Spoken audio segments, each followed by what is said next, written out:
الحمد للہ رب العالمین۔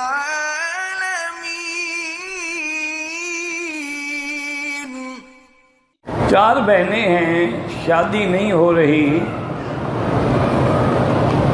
ہماری بھابھی نے جادو کا، یہ میری بیٹی، اصل بات تو یہ ہے، جادو میں مانتا ہوں کہ ہوتا ہے، جادو سے رشتے بھی بند کیے جاتے ہیں۔ اس کا علاج ہے کہ آپ چاروں بہنیں جو ہیں اکٹھے بیٹھ کے سورۃ البقرہ پڑھا کریں، پانی پہ بھی دم کریں، اسی پانی سے غسل بھی کریں، پانی پئیں بھی اور گھر میں بھی ڈالیں۔ آپ ساتھ راتیں پڑھیں گے، اگر واقعی شیطانی اثر ہے تو ختم ہو جائے گا۔ باقی کبھی حالات بھی ایسے ہوتے ہیں کہ رشتہ نہیں ہوتا، ماں باپ سے غفلت ہو جاتی ہے، لڑکیوں کی عمر زیادہ ہو جاتی ہے، پھر رشتے نہیں آتے۔ تو اس لیے سورۃ الرحمن جو ہے نا، جن جن لڑکیوں کا یا لڑکوں کا رشتہ نہیں ہوتا، اول آخر 11 بار درود شریف جو نماز میں پڑھتے ہو، درود ابراہیمی، پھر 3 دفعہ سورۃ الرحمن، پھر 11 دفعہ درود شریف، پھر اللہ سے گڑ گڑا کے دعا مانگیں، انشاءاللہ زیادہ سے زیادہ 41 دن میں رشتے ہو جاتے ہیں۔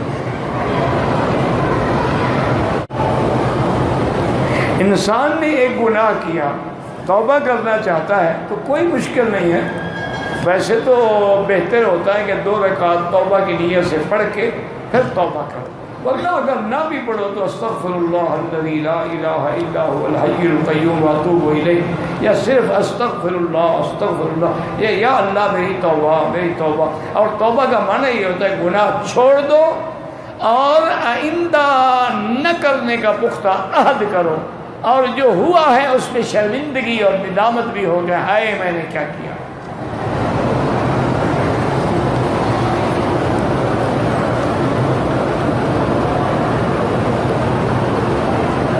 اگر کسی آدمی نے رات میں اپنی بیوی سے ملاقات کی، کتنی دیر بعد غسل کرے، اچھا ہے جتنا جلدی کر لے، لیکن اگر یعنی مباشرت کے بعد لیٹ گیا، سو گیا، صبح کی نماز پر غسل کیا، وہ بھی جائز ہے، کوئی منع نہیں، ورنہ افضل یہی ہوتا ہے کہ جتنا جلدی ممکن ہو غسل کر لے، تاکہ ناپاک حالت میں نہ سوئے، انسان موت آ جائے۔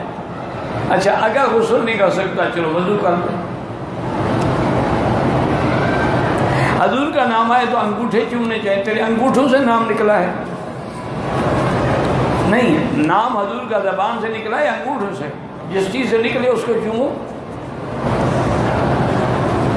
اگر تو تمہارے انگوٹھے سے حضور کا نام نکلتا ہے پھر تو ضرور چومو، نام نکلے منہ سے چومو انگوٹھے کو، یہ اچھی بات ہے۔